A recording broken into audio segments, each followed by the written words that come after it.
ঠিক আছে, এক্সপার্ট চলে আসছেন। জি আসিফ ভাই। জি, আসিফ ভাই আসছেন? ভাই আমি তো শুনি নাই এর কথা। আপনি ফারাজ ভাই আপনারা কথা জি বলেন, আমি আসিফ ভাই, উনি পরে। সূরা তাওবার 5 আর 6 নম্বর আয়াতের মধ্যে মানে আয়াতটা বুঝতে চাচ্ছেন আজকে। আসিফ ভাই বিকালে 4টার দিকে, বাংলাদেশ সময় 4টার দিকে আপনার সাথে মানে কথা হচ্ছিল, আপনার ইউটিউবের একটা মন্তব্য করছিলাম আমি। তো আপনি আরো বলছিলেন লাইভে আসার জন্য, মনে পড়ছে কি? লাইভে এসে আচ্ছা, ভাই ইউটিউব চ্যানেল তো আহ, আহ, আসলে কয়েকজন চালায়। জি। আহ, এটার অ্যাডমিন আসলে কয়েকজন, হ্যাঁ। তো সব আচ্ছা আচ্ছা আচ্ছা। যে আমি দেই এমন না। আহ, আমিও দিতে পারি, অন্যরাও দিতে পারে। যাই হোক, আপনি যদি আমাকে একটু মনে করায় দিতেন যে বিষয়টা কি হয়েছে বা কি কমেন্ট চালাচালি হ্যাঁ। হয়েছে, সেটা যদি একটু মনে করায় দিতেন তাহলে আমার জন্য একটু সুবিধা হয়। ও, মানে আপনি আলোচনা করছিলেন ওইটা হচ্ছে যে মোহাম্মদ সাল্লাল্লাহু আলাইহি সাল্লাম কি শান্তির ধর্ম নিয়ে আসছিলেন, এই কন্টেন্টটা, এই ভিডিওটাতে 5 নম্বর আয়াতের আপনি হচ্ছে আলোচনা করছিলেন। তো আমি মন্তব্য করছিলাম যে ওখানে আসিফ ভাই আপনি কি 6 নম্বর আয়াতটা একটু দেখবেন। তো আপনি ওখানে কমেন্টে আসছে যে হ্যাঁ আমি তো অবশ্যই এটা জানি, মানে অনেকবার পড়া হয়েছে, তো আপনি লাইভে আসি কথা বলেন। তো আসলে 5 আর 6 সূরা তাওবার 5 এবং 6 নম্বর আয়াতের মানে পার্থক্যটা আমি বুঝতে পারছি না। 5 নম্বরে বলা হয়েছে কি সেটা আপনি জানেন অবশ্যই, ওখানে বলা হয়েছে যে লা ইলাহা ইল্লাল্লাহ যারা স্বীকার করবে না তাদেরকে হত্যা করা হবে, হত্যা করতে থাকো এরকম। আর 6 নম্বর আয়াতে আবার বলা হচ্ছে যদি কোনো মুশরিক আশ্রয় প্রার্থনা করে তো তবে তাদেরকে সুযোগ দেওয়া হোক, মানে কি এরকম আর সুযোগ কি। দেওয়া হোক? সুযোগ দেওয়া হোক এটা তো বলা হয়নি, তাদেরকে নিরাপদ আশ্রয়ে পৌঁছে দেওয়ার কথা বলা হয়েছে। জি জি, ওটাও বলা হয়েছে। আর আপনার ওইটাও কাছে তো না, সবই আছে ডকুমেন্ট। ওইটাও না। নিরাপদ আশ্রয়ে পৌঁছে দেওয়ার কথা বলা হয়েছে। হ্যাঁ। নিরাপদ আশ্রয়ে পৌঁছে দেওয়ার পরে তাদের উপর থেকে কোনো সমস্ত দায়বদ্ধতা জি আহ, শেষ হয়ে যাবে। সূরা তওবা হচ্ছে আহ, কোরআনের সর্বশেষ সূরাগুলোর ভিতরে একটা, মানে ধারাবাহিকতা নাজিলের ধারাবাহিকতা অনুসারে আসিফ ভাই, আই থিঙ্ক এখানে একটা মিসরিপ্রেজেন্টেশন হচ্ছে যে বলা হচ্ছে যে আপনার যদি আশ্রয় চায়, শুধু তো এইটা না ভাই, যদি তারা নামাজ কায়েম করে এরকম জিনিসটা এরকম জি না জি যে জি জি জি জি জি ইসলাম ফারাজ ভাই। স্বীকার করে নামাজ কায়েম করে। হ্যাঁ, আমরা এই জন্যই জি জি যাক, কোরআনের এই আয়াতটা আমরা সরাসরি সামনে এনে তারপরে আমরা এখন একটু আলোচনা করব, দেখবো যে এখানে আসলে কি বলা আছে। পাঁচ জি। 5 থেকে আমরা শুরু করি। 5 নম্বরটা পড়বো এবং 6 নম্বরটা আমরা একসাথে পড়বো, এবং এরপরে আমরা তাফসির গুলাও দেখবো, তাফসির এবং হাদিস সেখানে আসলে কি বলা আছে সেই কেন জিনিসগুলো আমরা আসিফ একটু ভাই, দেখবো। কেন আপনি 5 নম্বর থেকে শুরু করবেন? আপনি কি যেন এটা কনটেক্সট ছাড়া মানুষ বুঝে এইরকম একটা বুঝতে দেওয়ার জন্য আপনি 5 থেকে শুরু করতে যাচ্ছেন? আচ্ছা, এক কেন নম্বর 5, থেকে কেন 1 এক নয়? নম্বর থেকে শুরু করি, অসুবিধা অসুবিধা তো নেই। 1 নম্বর থেকে শুরু করা যায়, কিন্তু 1 নম্বর থেকে শুরু করলে তো টাইম একটু বেশি লাগবে। ঠিক আছে। হ্যাঁ হ্যাঁ, আপনি আসিফ ভাই হ্যাঁ, বলেন। 5 নম্বর থেকে বলেন, সমস্যা নাই। মানে আমি তো আপনাদের অনেক ভিডিও দেখেছি এবং আমি আপনাদের সমমনা মানুষ কিছুটা আর কি, মানে পুরোপুরি হতে পারি না এখনো। আচ্ছা, ঠিক আছে। আমরা দেখলাম যে এইখানে যে জিনিসটা বলা হচ্ছে, যে 1 নম্বরে যেটা বলা হচ্ছে যে মুশরিকদের মধ্যকার যাদের সাথে তোমরা চুক্তিবদ্ধ করেছিলে তাদের সাথে আল্লাহ রাসূলের পক্ষ থেকে সম্পর্ক ছেদের ঘোষণা দেওয়া হলো। এই সূরাটা হচ্ছে কাফেরদের সাথে মুশরিকদের সাথে মুসলিমদের সম্পর্ক ছেদের ঘোষণা। এরপরে হচ্ছে 2 নম্বর আয়াত পড়তে পারেন, 3 নম্বর আয়াত পড়তে পারেন, 4 নম্বর আয়াত পড়তে পারেন। 5 নম্বরে যেটা বলা হয়েছে, এতগুলা পড়তে গেলে আবার আর অন্য আলোচনা চলে আসবে, অন্য আলোচনা, অন্য রেফারেন্স দেখাইতে হবে।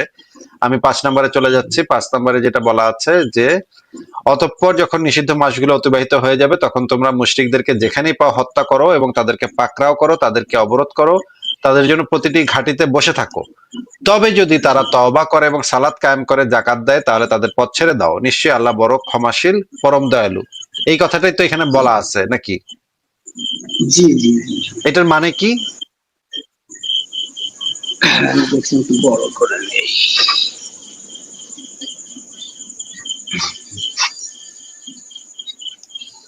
অতঃপর যখন নিষিদ্ধ মাসগুলো অতিবাহিত হয়ে যাবে, তখন তোমরা মুশরিকদেরকে যেখানেই পাও হত্যা করো, এবং তাদেরকে পাকড়াও করো, তাদেরকে অবরোধ করো এবং তাদের জন্য প্রতিটি ঘাঁটিতে বসে থাকো। তবে যদি তারা তওবা করে এবং সালাত কায়েম করে আর যাকাত দেয়, তাহলে তাদের পথ ছেড়ে দাও, নিশ্চয় আল্লাহ বড়ই ক্ষমাশীল ও দয়ালু। তার মানে মানে ইসলামকে মেনে নিলে তখন তাদেরকে ক্ষমা করে দেওয়া হবে, এরকম বিষয়টা। আচ্ছা, তো ইসলামকে না মানা পর্যন্ত তাদেরকে করতে হবে, কতল করতে হবে। আচ্ছা ঠিক আছে, এরপরে 6 নম্বর আয়াতটা পড়ি আমরা। 6 নম্বরে কি লেখা আছে আমরা দেখি। আর যদি মুশরিকদের কেউ তোমার কাছে আশ্রয় চায়, তাহলে তাকে আশ্রয় দাও, যাতে সে আল্লাহর কালাম শুনে অতঃপর তাকে পৌঁছে দাও তার নিরাপদ স্থানে, এই জন্য যে তারা এমন এক কম যারা জানে না। মানে হচ্ছে, যারা ইসলাম সম্পর্কে জানে না, যদি এরকম কেউ থাকে যে ইসলাম সম্পর্কে জানে না, তাদের জি মধ্য থেকে কেউ যদি আশ্রয় চায়, তাদেরকে জি আল্লাহর কালাম শোনাবার জন্য তাদেরকে আশ্রয় দেয়া যাবে এবং তাদেরকে নিরাপদ স্থানে পৌঁছে দেয়া যাবে, শুধুমাত্র আল্লাহর কালামটা শোনাবার জন্য। এটা কি বোঝা গেছে মানে ভাই? এখানে জি পার্থক্যটা হচ্ছে যারা জানে না তাদেরকে সুযোগটা দেওয়া হবে, এটাই। হ্যাঁ, এরা হচ্ছে এমন মানে সম্প্রদায় এমন কম যারা জানে না। এই যে জি জি যেমন এখানে লেখা আছে যে, কারণ তারা এমন এক সম্প্রদায় যারা জানে না, তারা যদি না জানে, ইসলামের বাণী যদি তারা না জানে, আল্লাহ যে মোহাম্মদের কাছে কোরআন পাঠাইছে এটা যদি তারা না জানে, এই কারণে তাদেরকে এই বাণীটা শোনাবার জন্য এই সুযোগটা দেওয়া হয়েছে, তাদেরকে এই জিনিসটা শোনাবার জন্য।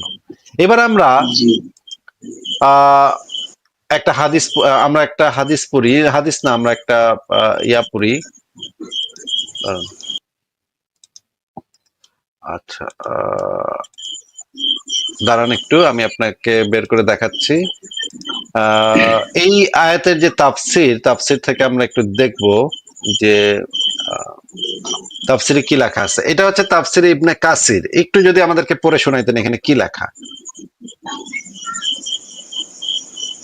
এই উপরের লাল ওখান থেকে উক্ত আয়াতাংশ দ্বারা, এখান থেকে একদম শুরু থেকেও পড়তে পারেন, আপনার ইচ্ছা। একদম শুরু থেকে, হ্যাঁ। কিন্তু যদি তাহারা কুফরি ত্যাগ করিয়া ঈমান আনে, সালাত কায়েম করে এবং যাকাত প্রদান করে, তবে তোমরা তাদের বিরুদ্ধে যুদ্ধ করিও না, নিশ্চয় আল্লাহ ক্ষমাশীল ও কৃপাময়।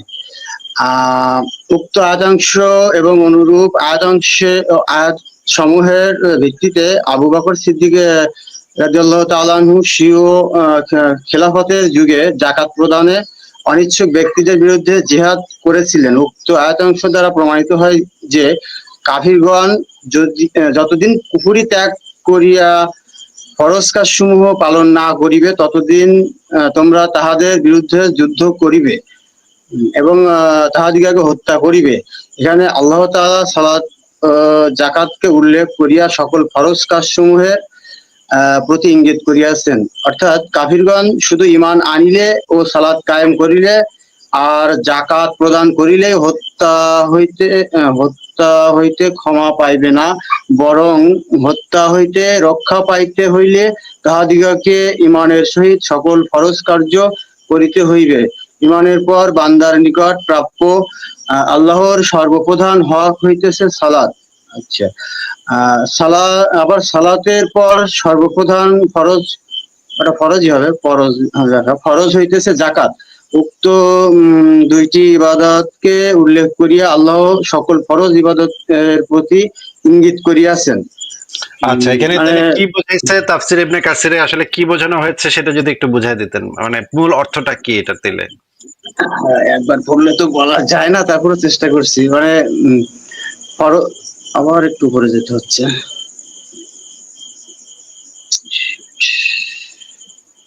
যাক, আমি বুঝছি, মানে মূল বিষয়টা মানে বুঝছি আর কি, যে হ্যাঁ, মূল ফরজ বিষয়টাই কাজ। বলেন তাহলে।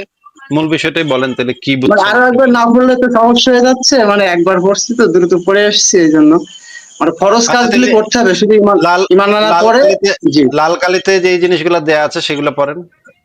উক্ত আয়াতাংশ দ্বারা প্রমাণিত হয় যে কাফিরগণ যদি কুফরি ত্যাগ করিয়া ফরজ কাজসমূহ পালন না করিবে, যতক্ষণ পর্যন্ত ততদিন তোমরা তাহাদের বিরুদ্ধে যুদ্ধ, মানে ইমান আনার পরে ফরজ কাজগুলো সব করতে হবে, তা না হলে যুদ্ধ ইমান মানে অব্যাহত থাকবে। ইমান আনার পরে না, ইমান আনুক কি না আনুক এটা সমস্ত কাফেরদের ক্ষেত্রে প্রযোজ্য। কাফেরগণ যতদিন কুফরি ত্যাগ করিয়া, মানে হুম, কাফেরগণ যদি কুফরি ত্যাগ করিয়া ইসলামের পথে না আসে, তাহলে তাদেরকে কতল করতে হবে, তাই না? জি জি। তার মানে হচ্ছে গিয়ে আপনার ইসলাম ধর্মটা হচ্ছে খুবই শান্তিময়। দেখেন ফারাজ ভাই, এখানে কিন্তু শান্তি আসলে প্রতিষ্ঠা হচ্ছে, কারণ কাফেরগণ যদি ইসলাম গ্রহণ করে তাহলে কিন্তু শান্তি পাওয়া যাবে, তাই না ফারাজ ভাই? আর যদি ইসলাম গ্রহণ না করে তাহলে তো মরেই যাবে, তাহলে তো মরার শান্তি, মরা ওইটাও তো শান্তি নাকি? শুধু সেটাই তো না আসিফ ভাই, ধরেন কাফেররা যদি ইসলাম গ্রহণ করে ফেলে তাহলে তার কোনো কনফ্লিক্টও নাই, যেটার জন্য তারা কনফ্লিক্ট করবে তাদেরকে তো নবীর কথাই হচ্ছে গিয়ে আপনার অন্ধভাবে বিশ্বাস করতে হবে। তো সেইখানে তো কোনো বিরোধিতার কোনো জায়গা নেই, তো সেখানে তো শান্তি। জি। মানে রিজন রিজনিংটা তো খুবই ভ্যালিড রিজনিং আছে ভাই। হ্যাঁ, আমারও মনে হচ্ছে। আপনি যদি জামাত ভাই, আপনি আপনি কি যদি বলেন? কাউকে মনে করেন, ধরেন আপনি ও ধরেন জি হাসিনা, ভাই, আমি আপনার আসিফ ভাই, আপনার বাসা তো হচ্ছে যাত্রাবাড়ি থানা না? ভাই, হ্যালো। ব্যক্তিগত বিষয় নিয়ে কথা বলার তো দরকার নেই ভাই। আচ্ছা যাই হোক, আমি আপনার পাশে দীর্ঘ 14 বছর ছিলাম। আমি ওখানে পড়াশোনা করতাম, জবি থেকে অনার্স মাস্টার্স করার পরে আমার বাড়ি সাতক্ষীরাতে। আমি ওখানে এক ছিলাম। সেকেন্ড ভাই আমি ভাই ভাই ভাই, একটা সেকেন্ড, এক সেকেন্ড দাঁড়ান। আপনি হইছেন একটা অসভ্য দেশে জন্মাইছেন। আপনি, আমি তো ভাবছিলাম আপনি কলকাতার, ওই জন্য চেহারা দেখায় কথা বলতেছেন। আপনি যে এই কথাগুলো বলতেছেন চেহারা দেখায়, কালকে যে আপনার সমস্যা হবে না এটার কোনো গ্যারান্টি আছে? সমস্যা এর আগেও হয়েছে, আমি এর আগেও সমস্যার সম্মুখীন হয়েছি অনেকবার। আসলে আমি ওটা নিয়ে আর চিন্তা করছি না। করা যায়। ভাই রে ভাই, জীবনের মায়া করা শিখেন রে ভাই। আচ্ছা, মরতে তো হবে ভাই একদিন সবাইকে, সে যাই হোক। আহ, সেটা যখন যাই তো হোক, ঠিক আছে। আপনি আপনার তাহলে চেহারা এখন আর আমরা দেখাবো না, কারণ আপনি অবশ্য দেখায় ফেলছেন। কিন্তু আপনি জামান সাহেব, আপনি এমন কোনো কথা বললেন না যেটাতে আপনার বিপদ হয়, আপনার উপর আক্রমণ আসে, এরকম কোনো কথা বললেন না। আমি আপনাকে আরো কিছু রেফারেন্স দেখাতে পারি, যে এই দলিলটা একটু পড়েন তো ভাই, এই হাদিসটা। রাসূলুল্লাহ সাল্লাল্লাহু আলাইহি ওয়াসাল্লাম বলেছেন, আমি লোকদের বিরুদ্ধে যুদ্ধ করার সময় আদিষ্ট হয়েছি যতক্ষণ পর্যন্ত না তারা সাক্ষ্য দিবে যে আল্লাহ তাআলা ব্যতীত আর কোনো প্রভু নেই এবং মুহাম্মদ আল্লাহ তাআলার বান্দা ও রাসূল, তার রাসূল। এবং আমাদের কিবলামুখী হয়ে নামাজ আদায় করবে, আমাদের জবাইকৃত পশুর গোশত খাবে এবং আমাদের মতো নামাজ আদায় করবে। তারা এগুলো করলে তাদের জান ও মালে আহ, হস্তক্ষেপ করা আমাদের জন্য হারাম হয়ে যাবে। কিন্তু ইসলামের অধিকারের বিষয়টি ভিন্ন। এই পর্যন্ত, হ্যাঁ। তো মানে আচ্ছা, পরিপূর্ণভাবে ইসলামে প্রবেশ আচ্ছা, করার কথা বলা হয়। এইগুলো বাদ দেন জামান সাহেব, আপনি আগে এইটা আমাকে বলেন, আপনি কি এখন একটা সেফ জায়গায় আছেন? হ্যাঁ, আমার বাসায় আছি সাতক্ষীরাতে। আবার, আরে ভাই বেকুব নাকি ভাই? সাতক্ষীরা তো ভাই আপনি ভয়ঙ্কর জায়গা, সাতক্ষীরা তো আপনি ভাই তো ভয়ঙ্কর জায়গা। আপনি ইয়ে বলতেছেন কেন, কোথায় আছেন সেটা সেটা বলতেছেন কেন? সেফ জায়গায় আছেন কিনা সেটা জিজ্ঞেস করছি, ডিটেল বলতে বসি নাই। সে বলতে, ভারত ভাই, নাকি হ্যাঁ আমি এদিকে বের করে দেওয়াটাই ভালো হবে, সাতক্ষীরা খুবই ভয়ঙ্কর জামান জায়গা। জামান সাহেব ভাই, আপনার সাথে কথা বলে ভালো লাগলো, বাট ভাই দেখেন, আমাদের জন্য মানে আমাদের লাইফ থেকে কেউ টার্গেটেড হোক এটা ভাই আমরা চাই না। আমাদের লাইফ থেকে লাইভে জয়েন হওয়ার পরে কালকে আপনার ইয়েটা পত্রিকার মধ্যে দেখি, কালকে আপনার কোন একটা নিউজ পত্রিকার মধ্যে দেখি, এটা আমরা চাচ্ছি না। ঠিক আছে জামান সাহেব, আপনি অন্য একদিন ভিন্ন একটা নামে যুক্ত হন, ক্যামেরাটা অফ করে যুক্ত হন, আপনার সাথে পরে কথা বলা যাবে। ঠিক আছে ভাই? আচ্ছা, ঠিক আছে ভাই, যারা অসংখ্য ধন্যবাদ। তো ঠিক আছে, ভালো তাহলে থাকেন। আজকে আমি কথা বলার আমি জেনুইনলি মনে করছিলাম আপনি কলকাতার, মানে অনেকেই বলতেছিল যে ভাই উনি উনি উনার ক্যামেরাটা ঢেকে দেন এই সেই। উনি যখন ক্যামেরাটা চালু রাখছিলাম তখনও দেখছিলাম যে আম, এমন জায়গা আছে দেখে মনে হচ্ছে না যে এইসব দেশের মধ্যে কেউ দেখে, আমার মনে হয়নি, যে আমি মনে হচ্ছে যে সে আছে মনে হয়, কলকাতায় আছে মনে হয়, এই জন্য আমি আর কি ওটা ডাকি নাই। বাপরে বাপরে, দেখি সেফ মানে থাকেন ভাই, সাতক্ষীরা এবং সেফ থাকেন। ব্রাহ্মণবাড়িয়া, এই দুইটা জায়গা থেকে যদি কেউ আমাদের লাইভে যুক্ত হয় কোনো নাস্তিক, আমরা তাদেরকে আর যুক্ত করব না। সাতক্ষীরা এবং ব্রাহ্মণবাড়িয়া থেকে আপনারা যুক্ত হয়েন না ভাই, হ্যাঁ? এই ২ জায়গায় মানে থেকে যদি কোনো নাস্তিক হয়, পিরোজপুর, আবার পিরোজপুর আছে ভাই। আপনি জানেন পিরোজপুর কোন জায়গা? হ্যাঁ, পিরোজপুরও আমি জানি। পিরোজপুরও ভয়ংকর। কিন্তু সাতক্ষীরা কেন এবং ভাই, আপনার আপনার বরিশালে টান আছে এই জন্য আপনি পিরোজপুরের কথা বলেন এই তো? পিরোজপুরও ভয়ংকর বললাম তো। কিন্তু সাতক্ষীরা এবং ব্রাহ্মণবাড়িয়া এই ২ টা হচ্ছে একদম মারাত্মক, এক্সট্রিম লেভেলে। এক্স্যাক্টলি আছে ভাই। এই যে বর্তমানে যে মানে মোমেন্টটা যেটা যে বিষয়টা নিয়ে বেশি আলোচনা করতেছে আর কি, যে ওই যে জাউনিয়া মানে সে যে মানে নবী যে মানে তাকে বিয়ে করছে, মানে এর কোনো বিবরণ আছে হাদিসে? মানে এমনি মানে ব্যাপক ভাবে যে বিবরণ গুলো থাকে তার অন্য অন্য মানে বিয়ের ক্ষেত্রে, কিন্তু জাউনিয়ার ক্ষেত্রে কি মানে তেমন কোনো বিবরণ আছে? আর দেখলাম যে মানে মোমিনরা এই বিষয় নিয়ে মানে দেখাইতেছে যে নাস্তিকরা প্রথমে ক্লেম করছে যে সে নাকি তার বউ না দাসীও না, তো আর একটা হাদিস না মানে এটা দেখাইতেছে যে দেখেন কত বড় বাটপার সিটার, মানে বেকথ্য ভাষায় মানে গালি বকাবকি করতেছে আপনাকে, ইমরান ভাইকে, ঠিক আছে? তো মানে কোনো প্রমাণ আছে যে মাশাল্লাহ ভাই, তাহলে তো জায়গা মতো গিয়া পড়ছে। ঠিক আছে, এটা তো ভালো। কিন্তু মানে তাইলে আমরা কি এই লেখাটা একটু ভালো করে পড়ে দেখা দরকার, পুরা ঘটনাটা আমাদের, পুরা জি ভাই, ঘটনাটা আরেকটা আমাদেরকে। হলো ওই যে ওমাইমা আপনি নাকি আপনার লাইফটা যদি আমি দেখিনি ওইটা, কিন্তু তাদের মানে রেফারেন্স থেকে বুঝতে পারলাম আপনি নাকি মানে একটা লাইভে বলছেন যে ওমাইমা আর মানে জাউনিয়া এই দুইটা ব্যক্তি নাকি আলাদা দুইটা পার্সন। আর আমরা একটু মানে দেখি, আমরা একটু দেখি। আপনি তাহলে মুমিনরা দাবি করছে এটা একই ব্যক্তি, এটা দাবি করছে তারা। হ্যাঁ হ্যাঁ, তারা দাবি করছে একই ব্যক্তি, আরো নাকি কয়েকটা স্থানে আরো অন্য অন্য নামেও নাকি তাকে ডাকা হয়েছে। আমার আরো কিছু প্রশ্ন আছে, আগে আপনি এটা নিয়ে বলেন। ঠিক আছে, আমরা তাহলে দেখি যে এখানে মানে হাদিসের ভিতরে কি লেখা আছে, সেই জিনিসটা আমরা একটু দেখি। আহ প্রথমে আমাদের একটু জাইনা নেওয়া প্রয়োজন যে আহ যৌন নির্যাতন বা ধর্ষণ এই জিনিসটা কাকে বলে, সেই জিনিসটা সংজ্ঞাটা আগে একটু জেনে নেওয়া দরকার। ধর্ষণের সংজ্ঞাটা হচ্ছে যে শারীরিক ভাবে বল প্রয়োগ করে কোনো ধরনের চাপ প্রদান, ব্ল্যাকমেইলিং বা কর্তৃত্বের অপব্যবহারের মাধ্যমে কারোর সাথে যদি শারীরিক সম্পর্ক করা হয় তাহলে সেটাকে ধর্ষণ বলে। আর যৌন নির্যাতন হচ্ছে এইটার ইমিডিয়েট আগের স্টেজটা, যে যদি ধর্ষণটা না হয়, যদি লিঙ্গ প্রবেশটা না হয়, কিন্তু বাদ বাকি যদি কাজগুলো হয় তাহলে সেটাকে যৌন নির্যাতন হিসেবে সংজ্ঞায়িত করতে হয়। তো প্রথমে আমরা এই হাদিসটা একটু পড়ি। এই হাদিসটাতে যেটা লেখা আছে, ফারাজ ভাই আপনি একটু দেখেন যে এই হাদিসটাতে কি লেখা আছে। সজীব ভাই একটু পড়েন তো, এখানে কি লেখা আছে যে নুমান ইবনে শারহিলের কন্যা উমাইমার খেজুর বাগানস্থিত ঘরে জাউনিয়াকে আনা হয়, এই কথাটার মানে কি? জি, মানে এটার মানে হচ্ছে যে এই যে নোমান ইবনে, কি বললেন আপনার নামটা? শারহিলের কন্যা উমাইমার। শারহিল উমাইমার বাগান বাড়িতে আমি আবার মিউট করে ফেলছি। যে আচ্ছা প্রকাশ পায় যে তার মানে আরেকটা একটা মানে ভিন্ন পার্সন আর কি, তার মানে একটা বাড়ি আছে সেখানে মানে জাউনিয়া নামের একজনকে নিয়ে আসলো, ঠিক আচ্ছা, আছে? এই জায়গাটা কই একটু বলেন তো। বাগান একটা বাড়ি বাগান বাড়ি। জি মানে ওই যে সালমান খানের একটা বাগান বাড়ির কথা আমি শুনছি, সালমান খান নাকি একটা বাগান বাড়ি আছে, সেখানে হ্যাঁ নাকি হ্যাঁ, এটা আমিও শুনছি। যায়।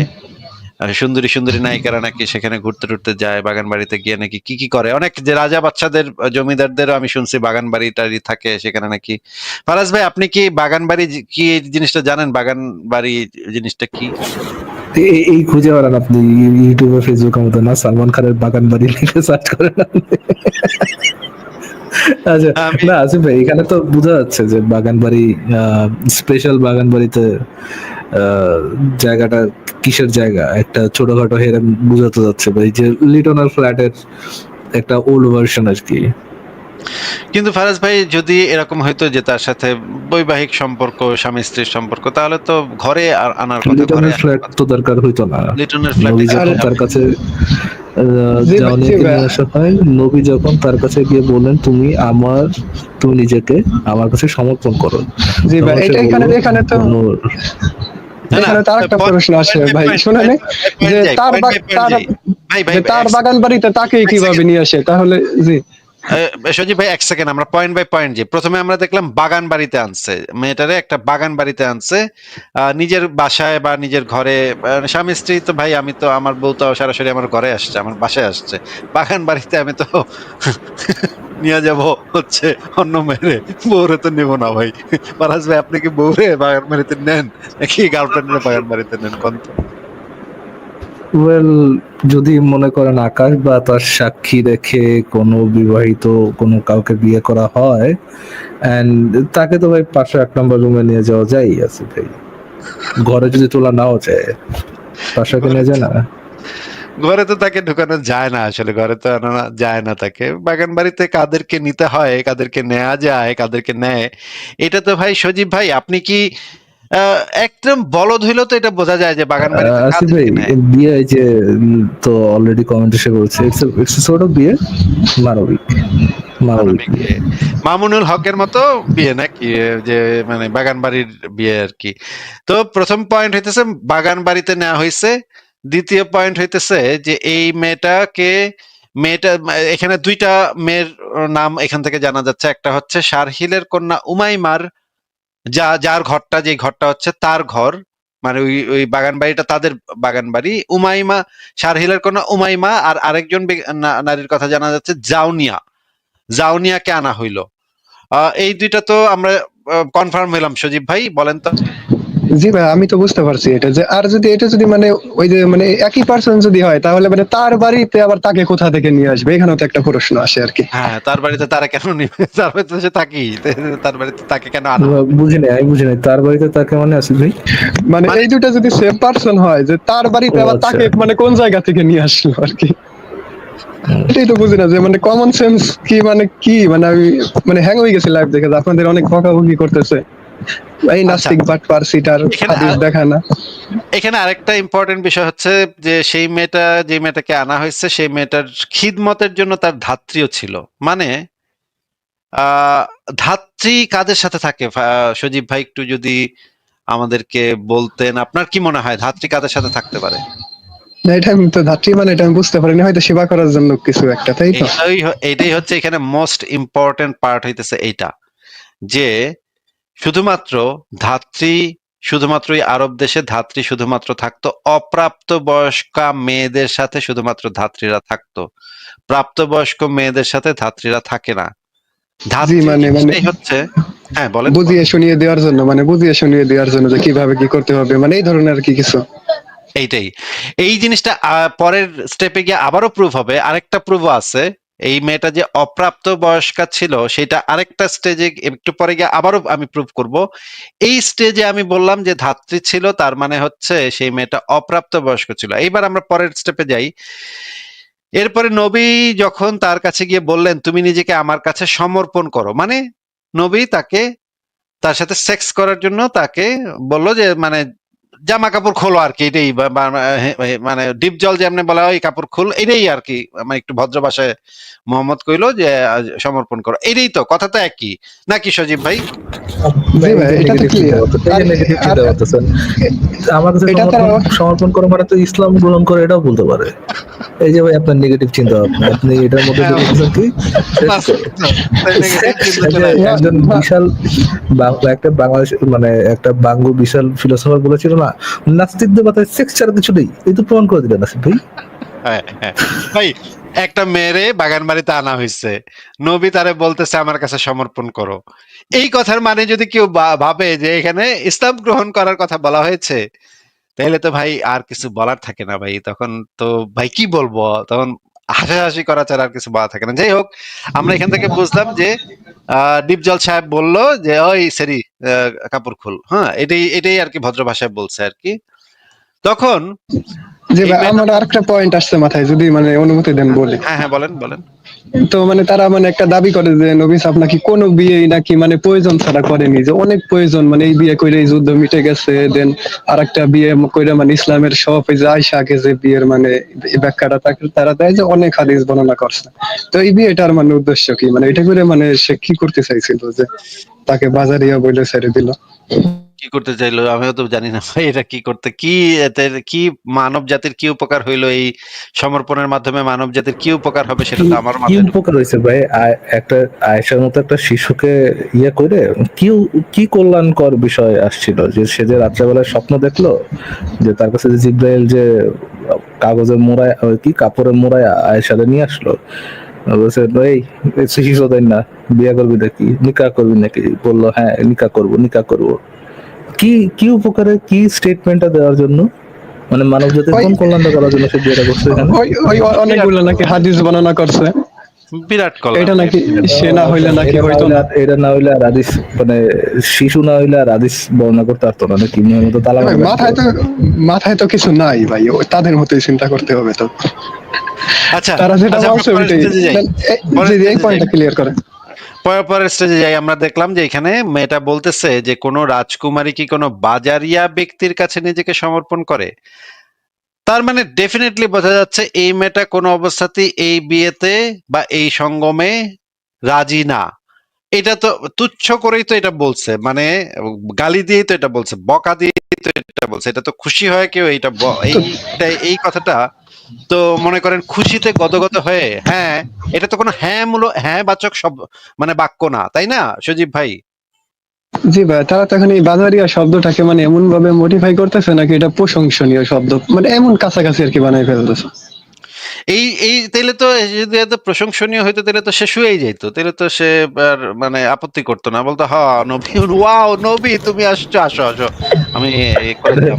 তাহলে এক সেকেন্ড, প্রশংসা করবেন কোন রাজকুমারী কি কোনো বিরাট একজন প্রধান রাজকুমারী কি বিরাট একজন সেনাপতির সাথে নিজেকে ইয়ে করতে পারে, নিজেকে সমর্পণ করতে পারে? বা একজন রাজকুমারী কি কোনো বিরাট ব্যবসায়ীকে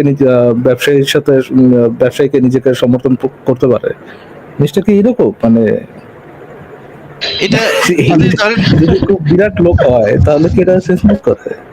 এই সেন্টেন্সটা তো তাহলে সেন্স মেক করতেছে না, এখানে কনটেক্সটের সাথে তো ম্যাচ করতেছে না। এটা কি হইতে পারে যে মেয়েটা বলতেছে কোনো রাজকুমারী কি কোনো আল্লাহ রাসূলের সাথে সঙ্গম করতে পারে?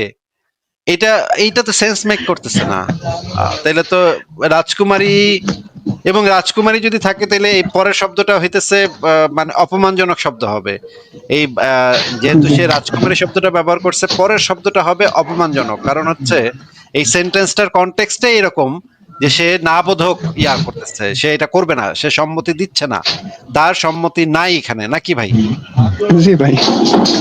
আচ্ছা, এরপরের বাক্য হচ্ছে রাবি বলেন, কাহিনী হচ্ছে এই বাগান বাড়িতে কিন্তু এরপরে লাইনে যাওয়ার আগে আসিফ ভাই, মানে মুমিন এই সম্পর্কে বলে কি যে সে সাধারণ ইলম খুঁজতেছিল নবী থেকে, যে ভাই হে প্রিয় নবী, এরকম একজন ব্যক্তি কি এরকম একজন ব্যক্তির সাথে সঙ্গম করতে পারে কিনা, এরকম সাধারণ ইলম জিজ্ঞেস করতেছিল, মানে সাধারণ জ্ঞানের জিজ্ঞাসা, কথা, জ্ঞানের কথা জিজ্ঞেস করছে। জ্ঞানের কথা জিজ্ঞেস হ্যাঁ, করতেছিল। নবী একটা মাসালা বলেন তো, যে একটা মাসালা বলেন তো নবী, নবীজি এটা কি করতে পারে? নবীজি তখন তারে বুঝাই দিবে আর কি। কিন্তু এই সজীব ভাই, আমি যেটা বোঝাইতে যাচ্ছি, দেখেন এই মোহাম্মদ কিন্তু চেলা চামুন্ডা নিয়ে গেছে এবং চেলা চামুন্ডারে গেটের কাছে খাড় করার রেখে আসছে। হ্যাঁ, ওইখানে উপরে দেখেন লেখা, তোমরা এখানে বসে থাকো। তিনি ভেতরে প্রবেশ করলেন, মানে মোহাম্মদ একলা ভিতরে গেছে। এবং এরপরের লাইনে জি জি হচ্ছে জি ভাই, রাবি এই যে বলেন, জি হ্যাঁ বলেন বলেন। এই ভালো ভালো একটা পয়েন্ট মানে করছেন। এরপরে নাকি মানে যখন মানে রাসূলুল্লাহ মানে অনেক মানে অপমানিত হয়ে মানে ভারাক্রান্ত মন নিয়ে মানে বাইরে বের হইছে, দেন নাকি না না, তার ওইটা একটা পরে, সাহাবী ওইটা বলছিল যে এর ওইটা পরে, থেকেও ওইটা মানে পরে ভালো মেয়ে আছে। ভাই, এটা ওইটা পরে, ওইটা আমরা দেখাবো, ওইটা আছে তো, আস্তে আস্তে আস্তে আস্তে আস্তে জানা, এক লাইন এক লাভে আপনি মকডাল ওইটা যান না। আপনি এইখানে একটু দেখেন যে রাবি কিন্তু নিজের চোখে দেখতেছে, মানে হচ্ছে ওই দরজা টরজা খোলা ছিল নাকি ভাই, কি বলেন সজীব ভাই?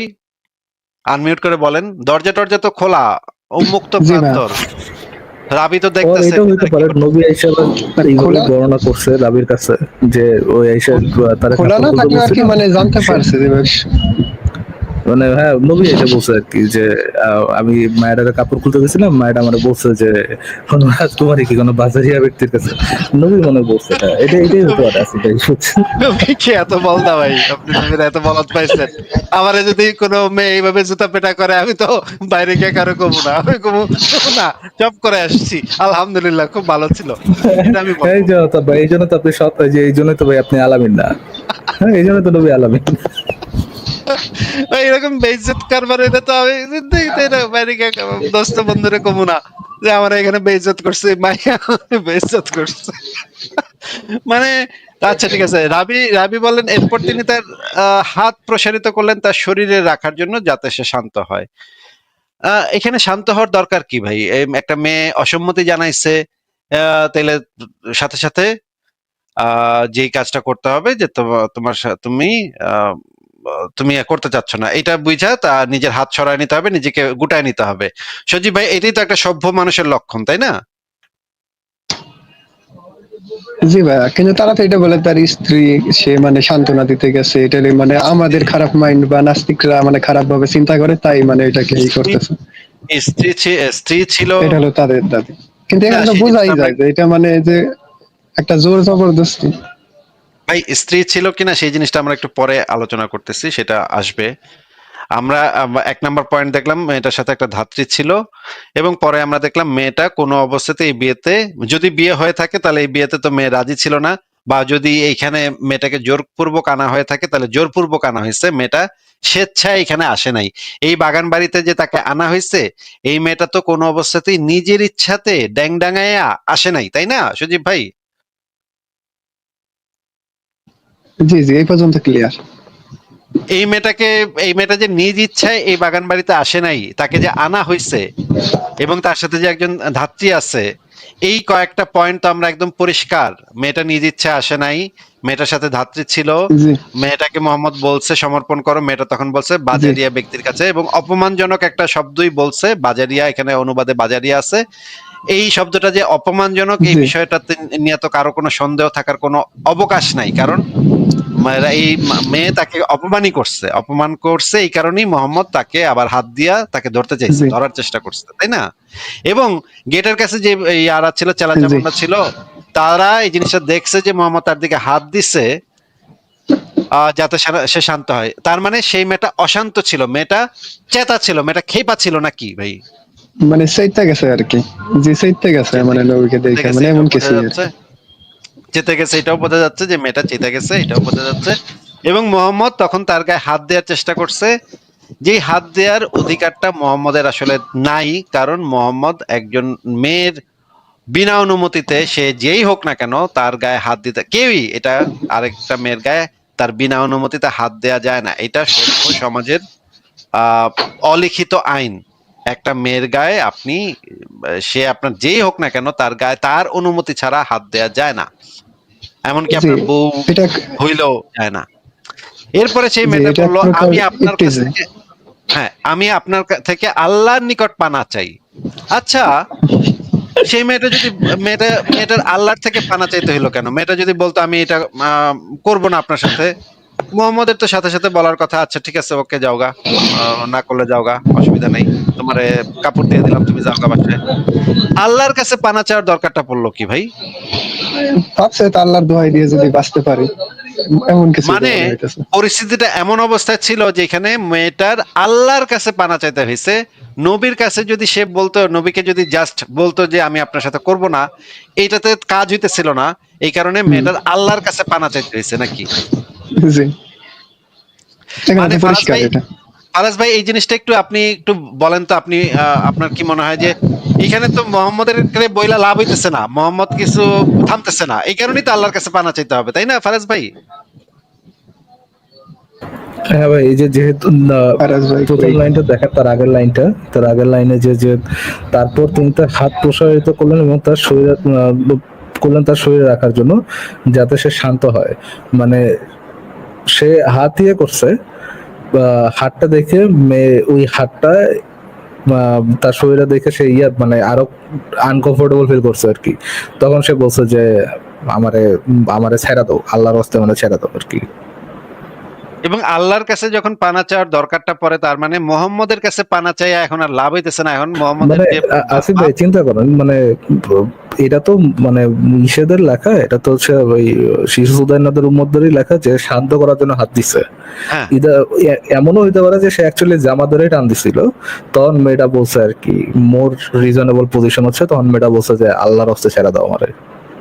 এখন এই যে রাবি বলছে এটা, সেই রাবির ইয়াটা বর্ণনাটা আমরা পরে পড়বো। এই রাবিরা তো ভাই মোহাম্মদের খাস উম্মত, খাস চেলা, তারা তো এই জিনিসটা তো অন্তত বলবে না যে মোহাম্মদ তার পায়জামা ধরে টান দিছে, এটা তো আর এটা যদি ঘটেও থাকে এই রাবি তো আর এটা বলবে না, তাই না ফারাজ ভাই?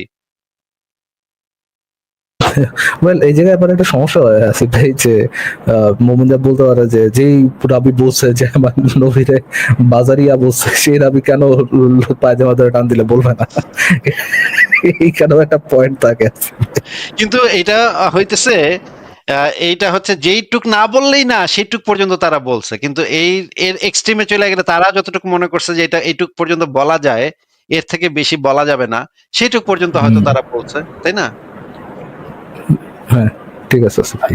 এবং তারপরে হচ্ছে বা গিয়ে এমন হতে পারে যে মোহাম্মদকে বাজারিয়া অনেকেই সচরাচর বলতো, লোকজনই বলতো, অনেকেই তো বলতো, হ্যাঁ। এটা তাদের কাছে ইউজ টু বিষয় আর কি। আচ্ছা, এরকম অপমান, এরকম বেইজ্জত মোহাম্মদ জায়গায় জায়গায় হইতো।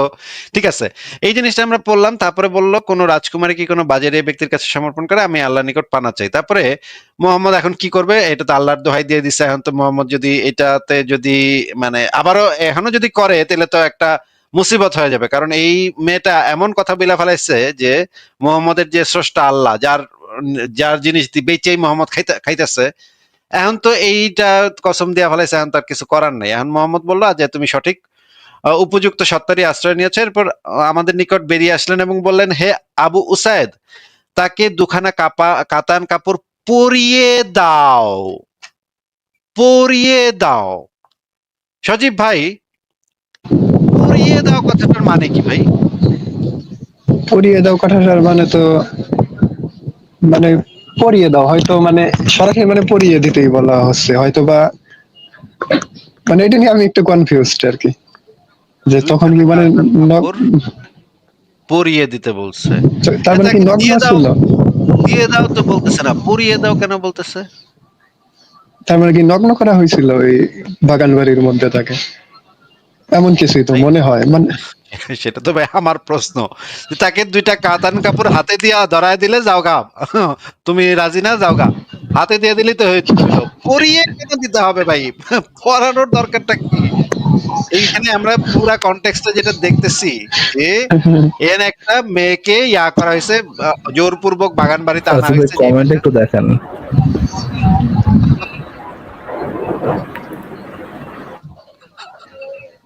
তবে তবে আসিফ ভাই আমি এই পয়েন্টটাতে আর কি ধরি না, এই পয়েন্টটা মানে এই পয়েন্টটা আমার কাছে খুব স্ট্রং পয়েন্ট না যে পড়িয়ে দাও বিষয়টা, যদিও ডাউটফুল একটা জায়গা আছে এই জায়গায়, বাট ধরেন বলতে আমার তো আমরা কনটেক্সটের তো সাথে কনটেক্সটের সাথে সম্পূর্ণ ম্যাচ করতেছে। তো মানে আপনি দেখেন না, যে পুরা ট্রু ট্রু, আমি মানে ফেলাই দিতে পারতেছি না। আপনি যেটা বলছেন যে এই যে গায়ে হাত রাখলো, তারপর হচ্ছে আল্লাহর কাছে পানা চাইলো, তারপরে বললো যে তার কাতান কাপড় পরিয়ে দাও। হ্যাঁ, মানে আপনি যদি ইসে যান, আপনি যদি এরকম একটা ডাউটফুল মানে ওখানে যদি একটা আহ, প্রশ্ন রেজ করেন, প্রশ্ন যে ফেলাই দেওয়ার মতো প্রশ্ন, সেটা আসলে না।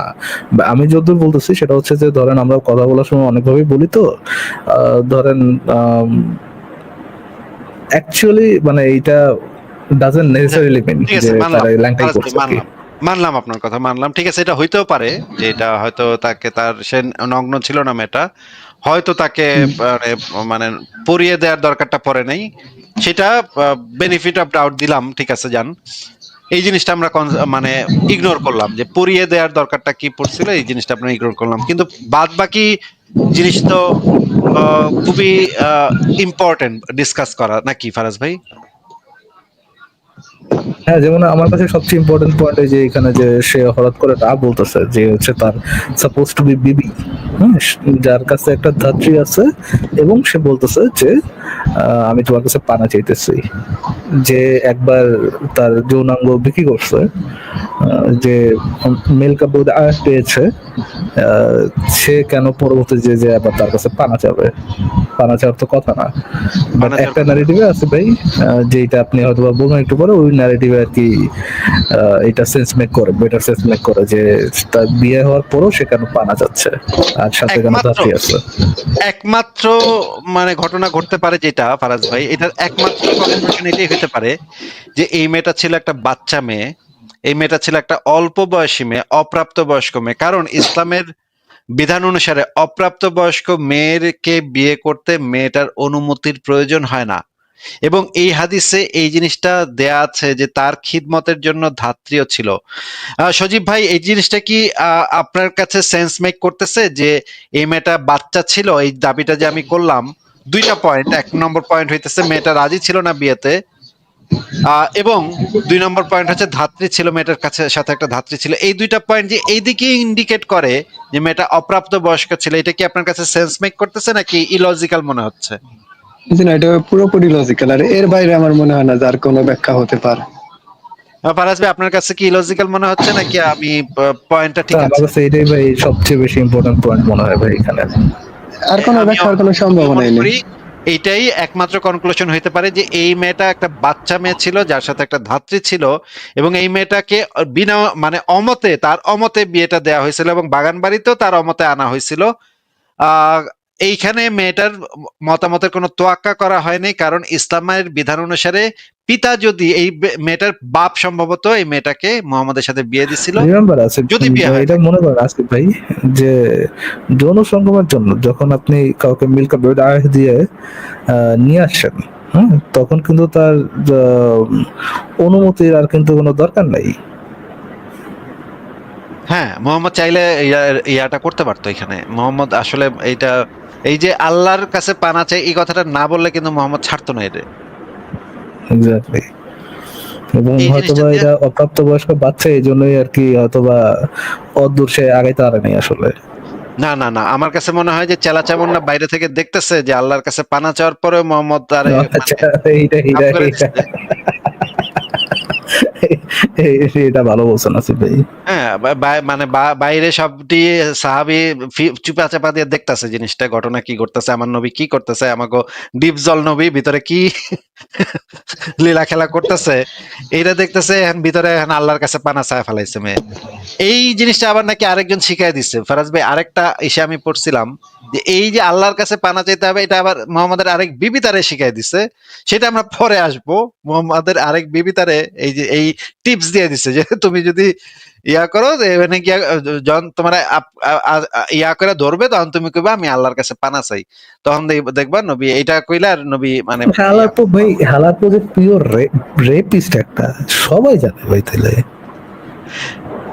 আমি ওই যে ওই হাদিসটা যদি দরকার হয় আমরা নিয়ে আসবো, অসুবিধা নেই। ওইখানে যে শিখায় দেওয়া হইতেছে মেয়েকে, যে শিখায়, মানে মোহাম্মদের বিবিরা সবাই জানে ভাই এই সমস্ত কাহিনী মোহাম্মদের বিবিদের অবগত। তারা আবার আরেক মেয়েরে শিখাই দিতেছে যে কেমনে এই লুচ্চার হাত থেকে বাঁচা পানা যাবে, চাওয়া কেমনে যাবে। এই জিনিসটা আবার শিখাই দিচ্ছে একজন আরেকজনরে। এটা মানে খুব ইন্টারেস্টিং কাহিনীটা, হাদিসটা খুব ইন্টারেস্টিং। আপনি দেখেন, আচ্ছা যদি তর্কের খাতিরে ধরে নেই এই মেয়েটাকে বিয়ে করছে, তাহলে তো এই মেয়েটার তো কনসেন্ট ছিল না, তাহলে বিয়েটা হইলো কেমনে? জি। এটা তো অপ্রাপ্ত বয়স্ক মেয়ে, বিয়ে হইলো কেমনে? এটাতে তো বিয়ে বলা যাবে না। আচ্ছা ঠিক আছে, এরপরে আমরা দেখি যে একটা হাদিস আমরা পড়ি, এখানে একটা প্রাসঙ্গিক হাদিস, সহিহ মুসলিম ইসলামিক ফাউন্ডেশন 6093। নবী বলেছেন যে তোমার পক্ষে সম্ভব হয়, তবে বাজারে প্রবেশকারীদের মধ্যে তুমি প্রথম হয় না, এবং তথাহতে বহির্গমনকারীদের মধ্যে তুমি শেষ ব্যক্তি হয় না। বাজার হলো শয়তানের আড্ডাখানা। মানে যারা বাজারে ঘোরাফেরা করে, বাজারে যারা প্রথম যায় এবং শেষে আসে, এই টাইপের মানে লোকজন হইতেছে দাউরা, ফাজিল, বদমাইশ, ইতর, শয়তান। এই টাইপের একটা মানে নিন্দার্থে মোহাম্মদ এই যে বাজারে প্রথমে যে ঢুকবে এবং শেষে যে বাইরাবে, এরকম লোকজন হইতেছে খুবই বাজে লোক, খুবই বদমাইশ লোক, বাটপার লোক, ইতর লোক, এই টাইপের একটা কথাই মোহাম্মদ বলছে এখানে, তাই না সজীব ভাই? এই হাদিস পড়ে তো এটাই বোঝা যাচ্ছে। যে এখানে তো মানে বাজারকে একটা মানে মানে নিকৃষ্ট ওইভাবে না বললেও কিন্তু খুব একটা ভালো জায়গা মানে উল্লেখ করা হয় না এই হাদিসে। তার মানে বাজারে যারা এরকম মানে ঘোরাঘুরি, বেশি ঘোরাঘুরি করে, জি। বাজারের লোকজন হচ্ছে শয়তানের ইয়া, এই জিনিসটা আমরা বুঝলাম। ঠিক আছে, এবার আমরা দেখি এই হাদিসটার পরের হাদিসটা পড়ি। তো এই হাদিস এরপরে করে যে তো বোঝা যাচ্ছে এটা মানে সবখানি যেমন বাজারিয়া বলতে মানে একটু খারাপ ভাবেই নেওয়া হয়। তারা তো বলে এই দেশের আমাদের দেশে বাজারিয়ার শব্দ দিয়ে এমন বোঝানো হয়, ওই দেশে এমন না, অন্যরকম সাধারণ মানুষ। কি বলে ভাই, একদম বংশম ওই অবস্থা। আচ্ছা, ওই দিনই ওই ঘটনার পরের ঘটনাটা আমরা পড়ি। ওই দিন কিন্তু নবী মোহাম্মদ ওই মেয়েটার সাথে জাউনিয়ার সাথে করতে পারলো না, জাউনিয়ার সাথে ব্যর্থ হইলো, জাউনিয়ার কাছে বেজ্জত হইলো। বেজ্জত হয়ে সে মানে এখন কি কাপড় দিয়া বিদায় করলো। আচ্ছা ঠিক আছে, এবার তারা বলেন যে নবী সাল্লাল্লাহু সাল্লাম উমাইমা বিনতু শারহিলকে বিয়ে করেন। এই ওই মানে রাবির এই আরেকটা ঘটনার কথা বলতেছে এখানে। ওই যে যেই বাগান বাড়িটা যার ছিল, জি। সেই সেই যে যেই মেয়েটার ছিল ওই বাগান বাড়িটা, সেই মেয়েটাকেও বিয়ে করছে।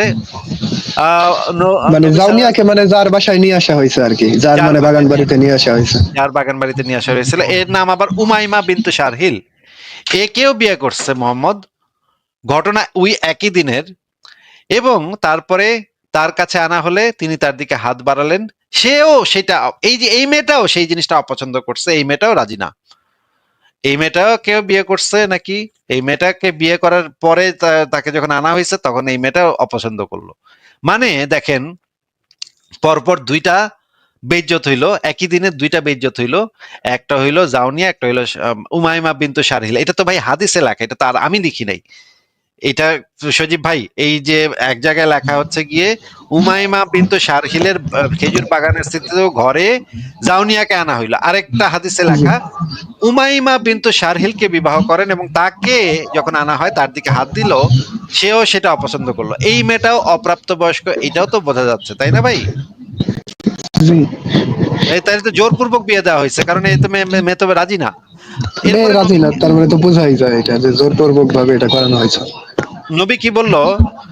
নবী সাল্লাল্লাহু আলাইহি সাল্লাম আবু সাইদকে তার জিনিসপত্র গুটিয়ে এবং দুখানা কাতান বস্ত্র প্রদান করে তার পরিবারের নিকট পৌঁছে দেওয়ার নির্দেশ দিলেন। সে বলল যে এই দুটা কাপড় দিয়া এরাও পাঠায় দাও। এখানেও মোহাম্মদ কাম করতে ব্যর্থ হইল। আচ্ছা ঠিক আছে, এই জিনিসটা দেখেন হাদিস থেকে, এটা হচ্ছে আহ জাউনের কন্যা। এইখানে হচ্ছে দেখেন এই 5255 নম্বর হাদিস, নুমান ইবনে শারহিলের কন্যা উমাইমার খেজুর বাগানস্থিত ঘরে জাউনিয়াকে আনা হয়। দুইজন আলাদা ব্যক্তি, পরিষ্কার বোঝা যাচ্ছে। ঠিক আছে, এখানে যদি উমাইমাকে নবী বিবাহ করেন, সেই মেয়েও এটা অপছন্দ করেন, এই উমাইমাকেও নবী বিয়ে করেন। এখন এই আল বিদায়া ওয়ান নিহায়া গ্রন্থে যে জিনিসটা দেয়া আছে, এটা একদম মানে ম্যাসাকার অবস্থা। এই জিনিসটা পড়ার পরে মানে আর কোনো মান সম্মানের আর কিছু অবশিষ্ট থাকে না ভাই। আল বিদায়া ওয়ান নিহায়া পঞ্চম খণ্ড পৃষ্ঠা নাম্বার 489, এখানে যে জিনিসটা বলা আছে দেখেন, আহ আসমা বিনতে জাউনি ইত্যাদি ইত্যাদি। তবে ইবনে আব্বাস কাতাদা বলেছেন জাউন। ইবনে আব্বাস বলেন, সে নবী সাল্লাল্লাহু আলাইহি সাল্লাম হতে আল্লাহর আশ্রয় গ্রহণ করলে তিনি কুরুষ্ট হয়ে তার নিকট থেকে বেরিয়ে আসলে তাকে বলেন, ইয়া রাসূলুল্লাহ, আপনি এতে দুঃখিত হবেন না, আমার কাছে তার চেয়ে সুন্দরী গুণবতী রয়েছে। পরে তিনি নিজের বোন কাতিলাকে তার সাথে বিয়ে দিলেন। অন্যান্য বর্ণনা মতে এটা ছিল নবম হিজরির ঘটনা। দেখেন এই যে এই দিনই যে মোহাম্মদ যখন এই যে দুইটা মানে খায়া, জুতার রিজেক্ট বাড়ি খাইছে আর খায়া, কি। দুইটা রিজেক্ট খায়া, যখন এই মোহাম্মদ করতে পারলো না, মানে এই তার সাহাবী তো মানে বাইরেই ছিল, সব ঘটনা দেখছে আর কি। এই সাহাবী তো এই মানে দেখছে যে কিভাবে অপদস্থ হইলো নবী। নবী কিভাবে অপদস্থ হইলো, এগুলা রাবিরা সবাই দেখতেছে, বাইরে থেকে দেখতেছে। দুইটা জায়গা থেকে জুতার বাড়ি খাইছে আমাকে নবী, আমাকে নবী, বিশ্ব বেহা বিশ্ব বেহা নবী দুই মেয়ের কাছে জুতার বাড়ি খায়, তাও বাচ্চা মেয়ের কাছে জুতার বাড়ি খায় বেরিয়েছে। এখন কি তো করবে ভাই? সাহাবীরা কি ছিল, আল্লাহ সাহাবীরা কি ছিল, তাই তো বলতে পারে আসছে নবী চলেন বাদ দেন এইগুলো থেকে, তারা বলে যে আপনার সুন্দরী মেয়ে আছে। ভাই এটা একেবারে ডিপ জলের যে চেলা চাপুরটা, এটা ভাই মানে মনে করেন বাণিজ্যত মারা খায় ডিপ জল বাইরেছে, ডিপ জলের চেহারা একটা থেকে আর একটা লিমিট ক্রস। ডিপ জলের চেহারা থতমত করতেছে, সে যে বেইজ্জত হয়ে বাইরেছে, চেহারা দেখলেই তো বোঝা যায় যে হালায় বেইজ্জতি হয়ে বাইরেছে। হ্যাঁ, বেইজ্জত করে, চরম বেইজ্জত করে বাইর করছে। আহ দাঁড়ান,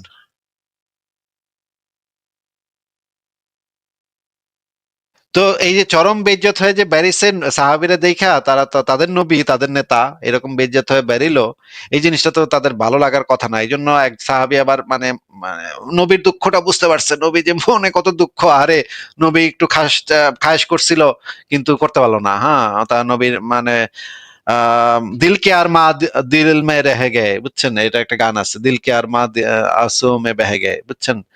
তো দিল কি আর মা তো মোহাম্মদের আসমে বেহে গেল। তারপর কি করলো? সে বলল যে নবী, আপনি টেনশন লয়েন না, আমার কাছে ভালো, এর চেয়ে ভালো মাইয়া, এর চেয়ে সুন্দরী মাইয়া আছে, আমি আইনা দিতেছি, আমার নিজের বোন, আমি আইনা দিতেছি, আপনি এরা করেন। হ্যাঁ, মানে ভাই এইটা ভাই কেউ করতে পারে ভাই? এটা কেমন একটা কথা, কেমন একটা ডিসগাস্টিং কথা যে এক চেলা দেখতেছে তার নেতা দুই মাইয়ার কাছে রিজেক্ট খায় বেরিয়েছে, অপমানিত চেহারা, বিষণ্ণ চেহারা, দুঃখিত চেহারা, তার মনে করেন লুঙ্গি তাম্বু হয়ে আছে, কিন্তু আমাকে নবী করতে পারে নাই, কাম করতে পারে নাই, তার সে জ্বালা মিটাইতে পারে নাই, এখন কইতেছে আমার বোন এনে দিতেছি, আমার বোন দিয়ে আপনি আপনার আপনার ইয়াটা ঠান্ডা করেন, মানে একটু আপনার নিজের সান্ত্বনা দিল আর কি যে আছে। হ্যাঁ। এইটা ভাই ফারাজ ভাই, আপনি কি এইটারে আপনি কি বলবেন ভাই? এটা এটা কিভাবে গোজামিল দিয়া এটারে ঢাকা যাবে বলেন তো ফারাজ ভাই?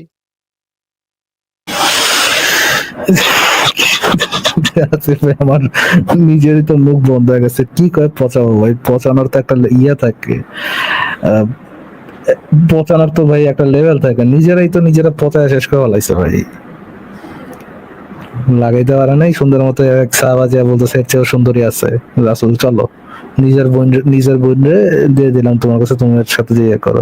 ভাই এই যে বোনটারে দিল, এটার নাম কি? কাতিলা। আচ্ছা কাতিলা। কাতিলা কি যে তার যে 9 থেকে 11 বিবির যে লিস্ট, ওটার মধ্যে কি কাতিলা আছে? না নাই। কাতিল তাহলে কি এটাও কি মানবিক? এগুলো সব হচ্ছে বাগান বাড়ির বিয়ে ভাই। কি কর আছে ভাই? তাহলে কাতিলা বিয়ে দিলেন, আচ্ছা বিয়ে দেওয়ার কথা বলেন, এটা তো বিয়ে দিলেন, আচ্ছা তাহলে তুমি কি কাতিলা কই? এটা কি কি অবস্থা আছে ভাই? ভাই, মানে এই কাতিলা সম্পর্কে আর কোনো বর্ণনা নেই? আমি আর কোনো বর্ণনা পাইনি। দু এক জায়গায় মেনশন করা আছে কাতিলার নাম বিয়ে করছিল, এরকম কিছু মেনশন করা আছে, কিন্তু তেমন কোনো বর্ণনার ভিতরে বিস্তারিত কিছু নাই, বুঝছেন? হালকা হালকা বর্ণনা, কাতিলা নামে একজনের সাথে বিয়ে মানে হয়েছিল এরকম তো মানে সে কি বাগান বাড়িতেই থাকতো মাঝে মাঝে, মানে টাইম পাস করতো গিয়ে এমন কিছু নাকি? মানে কাতিলাকে কাতিল করে মানে দিছে বড় নাকি কে জানে। আচ্ছা ভাই, বুঝলাম ব্যাপারটা। তো আরো একটা প্রশ্ন ছিল ভাই, করব? মানে আপনি আর কি অভিমত দিয়ে। তো মানে আমার পরীক্ষার সময় তো আমি মানে ফিজিক্সে মানে একটা মানে ক্যালকুলেশনে আমি আটকে যাই। তো ঈদের সময় থাকে, তো আমার মানে আঙ্কেল হচ্ছে, সে ডিপার্টমেন্টে কাজ করে, তো ডিফেন্সে চাকরি করে আর কি। তো তারা শুধু ঈদের সময় বাড়িতে যায়। তো আমার একটা বড় চাচাতো বোন আছে, সে নাকি মানে শুনলাম আর কি যে ফিজিক্সে মানে খুব কম যায়, মানে তার কাকা বাড়িতে গেলেও মানে তার মেয়েরা আরো কম যায়, ঠিক আছে? কিন্তু ওইবার আমরা দেখছিলাম, তো সে নাকি মানে ফিজিক্সে অনার্স করতেছে। তো আমি প্রবলেমে পড়ি, তো মানে বলে আচ্ছা আসিস, আমি বুঝাই দেবো না তোরা। তো ক্যালকুলেটারে মানে আমাকে দিয়ে বুঝায় আর কি, যে এইভাবে এটা করি, শিফটে সাব দিবি, মানে একটা বেসিক, খুবই বেসিক, কিন্তু আমি জানতাম না আর কি। আসিফ ভাই একটা মজার জিনিস ঘটলো বুঝছেন, আমি চ্যাট জিপিটিতে জিজ্ঞেস করলাম নবী কি কাতিলাকে বিয়ে করেছিল? সে উত্তর দিল হ্যাঁ, নবী মোহাম্মদ কাতিমা ব্র্যাকেটে খাদিজা রাদিয়াল্লাহু তাআলা আনহা এটা বিয়ে করছে আর কি। সে এটার একটা উদাহরণ এই অ্যান্সারটা দিল যে সুতরাং নবী খাদিজা রাদিয়াল্লাহু তাআলাকে বিয়ে করেছিলেন। আচ্ছা ঠিক আছে, আমি পরে লিখলাম খাদিজা না কাতিলা।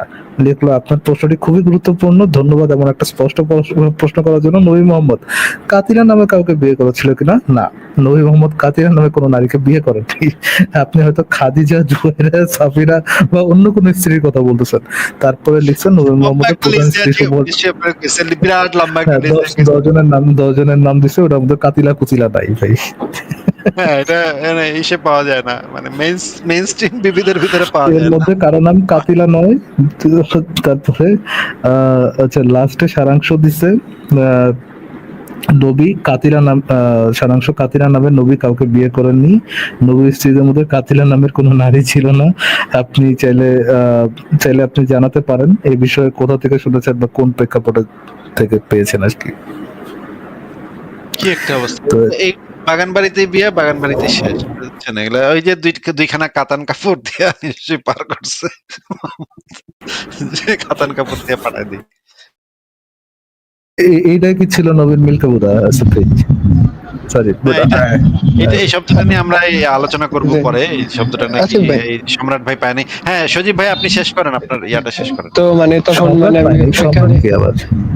ওটা নিয়ে পরে কথা বলবো না ফারাজ ভাই, পরে। তো তো ওইখানে আমি আটকে যাই, ঠিক আছে? তো আপু আমাকে মানে বুঝাই দেয় ব্যাপারটা, আর পাশাপাশি সে আমাকে বলে দেয় কি বিজ্ঞান পড়তেছস, তো এইগুলা মানে পড়বি ঠিক আছে, কিন্তু এগুলো বিশ্বাস করবি না, ঠিক আছে? এগুলো বিশ্বাস করলে কিন্তু নাস্তিক হয়ে যাবি, ঠিক আছে? তো তাকে নাকি আবার তার কোন ম্যাডাম নাকি এই কথাটা বলছে। তো এটা নিয়ে আপনি একটু মন্তব্য করেন, যে মানে এই এমন যদি চিন্তা ভাবনা রাখে, সে অনার্স করতেছে নাকি ফিজিক্সে, তো সে আমাকে বলতেছে যে এগুলো পড়বি কিন্তু বিশ্বাস করবি না কিছু মন থেকে, যেহেতু উচ্চ ক্লাসে গিয়ে তুই ফিজিক্স নিয়ে নিবি, মানে সায়েন্স নিয়ে পড়বি। না, ঠিক এই আর কি। আমার তো মনে হয় ঠিকই বলছে, মানে ভালো ভালো কথা বলছে। এটা নাস্তিক হয়ে যাওয়ার সমূহ সম্ভাবনা তো থেকেই যায় ভাই। সমূহ বেশি পড়ালেখা, বেশি জ্ঞান অর্জন করলে তো সমূহ সম্ভাবনা থেকেই যায়। এটা তো ঠিক। ভুল কিছু যায় একেবারে ভুল ভুল ভুল বলছে তা তো না ভাই। আচ্ছা, জি ভাই, আমার ফোনে চার্জ নেই, আমি তাহলে বের হই, আবার ঠিক অন্য আছে, এক সময় যুক্ত হবো। আরো ঠিক কিছু আছে ভাই। প্রশ্ন ছিল ভাই, কিন্তু আমার ফোনে চার্জ নেই দেখে আমি বলতে পারতেছি না। আর আরেকটা ওকে। বিষয় শুনেন ভাই, আমি বলতেছি হ্যাঁ, 30 সেকেন্ডে শেষ করতেছি, ঠিক আছে? তো আমার গার্লফ্রেন্ডকে মানে আপনার কিছু ভিডিও দেই, তো সে মানে ভিডিও দেখার পর মানে পুরো সেটটা যায় আর কি, যে হাফসার যে দাসীকে যে মানে হাফসার বিছানায় তুলেছে মানে সহবাস করে, এমন একটা ঘটনা আছে। তো এই এমন আর কি একটা এই ভিডিওটা দেই, তো মানে সে পুরো চাইতে যায় ইসলামে এমন কোনো দাস কোনো সিস্টেমই নেই, আমি এগুলো কার বিশ্বাস উপর করি না। যেতে যায়? কার উপর যেতে, আপনার আমার উপরে, উপরে? আপনার উপরে, জি আপনার আমি উপরে, মানে এইগুলো আমি এরা তো ভাই ভুলভাল পড়ে দেখায়। শোনাইছি, আমি তো ভাই জি পড়ে ভাই, শোনাইছি। মানে না বলে ভুলভাল কোথা থেকে কি দেখায়, এই পুরো দমে চাইতে যায়, ঠিক আছে? কয় কি, তারপর আমি বলছি আচ্ছা তুমি এগুলো তোমার হুজুরের কাছ থেকে শুই না। তো বলছে যে, আচ্ছা আমি আমার হুজুরের কাছ থেকে শুই না দেখবা না, আর যদি মিথ্যা হয় তাহলে তোরে মাইরে ফেলবো। আমার মানে আর কি মজা করে বলে, ঠিক আছে? কিন্তু ও বিশ্বাসই করে না যে এগুলো আছে, যে ইসলামের দাস প্রথা, মানে দাস রাখা এই যায়। ভাই, বইটা, শিওর ভাই, বইটা মজা কিনা করে দেন। বলছে আপনাকে, শিওর। হ্যাঁ, মজা করেই বলছে, এই যে ও জানে সবকিছু আমার সম্পর্কে, কিন্তু ওই আচ্ছা, ঠিক তারপর আছে, মজা করে আরো বললে একটা তো বলে ভালো। যে, আমি বলছি আপনি আচ্ছা বই আমি যে কিনে চাইছি, দিয়েন, বইটা কিনে দিয়েন, মানে না বইটা না, কিনে দিয়েন, আমি মানে আমি আপনার আলবিদা লাইভে আনার ওয়ানিহা। জন্য মানে রাজি করাইতে পারছি। ও বলছে যে আমি হুজুরের কাছে যাব, আমি এগুলা যদি না থাকে, যে দাস দুষ রাখা যায়, এগুলো যদি না থাকে, তাহলে তোরে মেরে হবো, ঠিক আছে? মানে ফাইজলামি করে বলে, এটা আপনার আচ্ছা, জানেন নিয়ে না। এসেন। ঠিক কিন্তু আছে, সে নিয়ে এসেন। বলছে যে আচ্ছা আপনার সাথে যুক্ত হবে, সে হুজুরের কাছে যাবে, সে নাকি এই সবগুলো আনবে, যে না এগুলা কিছু ইসলামে নাই, দেন নাকি আপনার সাথে যুক্ত হবে, ঠিক আছে? ওকে, ঠিক আছে। আর হুজুরে সেইটা নিয়ে আসতে মানতেছে পারেন, না।